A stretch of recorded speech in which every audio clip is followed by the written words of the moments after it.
Welcome to the OB Pier, also apparently officially known as San Diego Fishing Pier. Now, over on the south side, we just missed seeing the one guy who was surfing over there. Um, now, can't really tell, but I know, let's see. That's there, that's there, that's there, that's there. Right there? Yeah. You can see a big, ugly building behind me.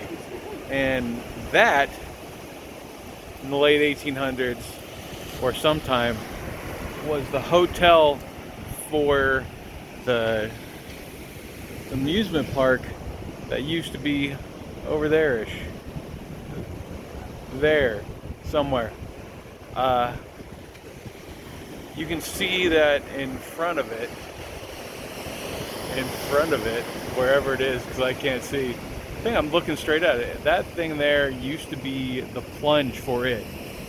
It used to be open air saltwater swimming pool, I think. And now it's, dirt. So we got that going on.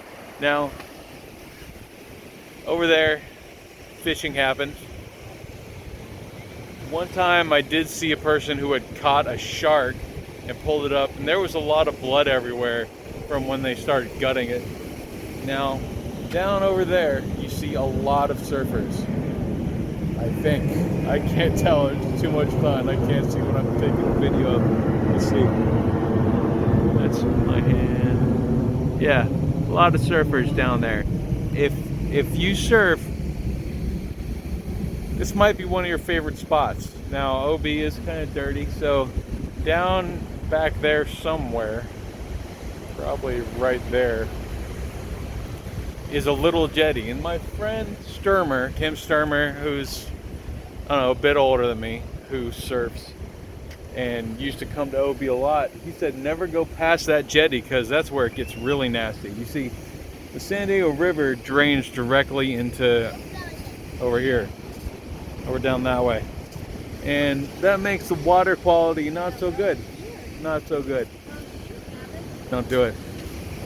Down there's Dog Beach, and I see people playing in the water, but they like getting sick. There's some surfers down there too, and I don't see anyone by the mouth of the river, which I know someone's told me before is good for surfing, but there's that too. Now, let's see, that's the lifeguard tower, and right about there should be some grass, I think.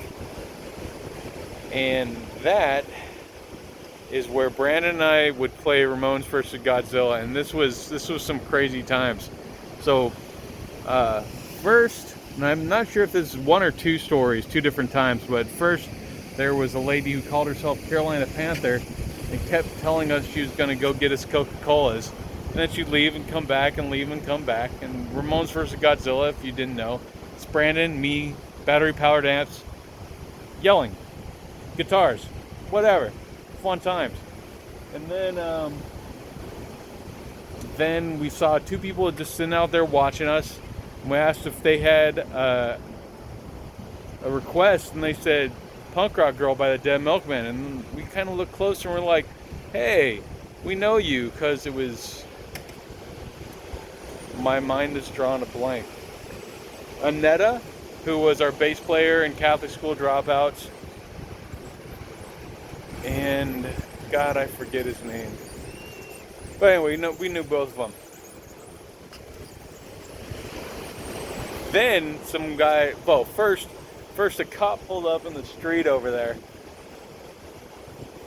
I can't even tell. Pulled up in the street over there, and he just kind of looked out this window over at us, sat there for 5 minutes, and then he left. And then some dudes came up, and they were obviously not from the United States, and they asked if we wanted to play wiffle ball, and we're like, yeah. And then they stripped down to Speedos or underwear or something, and that was off-putting. Ocean Beach, right over there. Only place I've been afraid of a homeless person. From my friends who lived here in the 50s and 60s, they said when the hippies and the biker gang showed up. That's when it all turned, and that's when they all moved out. And it had an undercurrent of menace from then on, and it was readily noticeable for me up until about 10 years ago.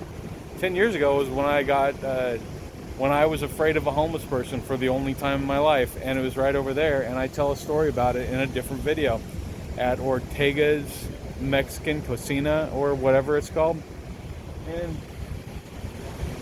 yeah, oh, I had some friends came up here, this was probably about 15 years ago. They were hanging out. There was some guy street preaching, just like yelling and stuff, doing stuff, and then the guy was like, "Hey, you want some wine?" And they're like, "Yeah." And then an hour later, they go to the emergency room because the wine was laced with acid. Ta-da!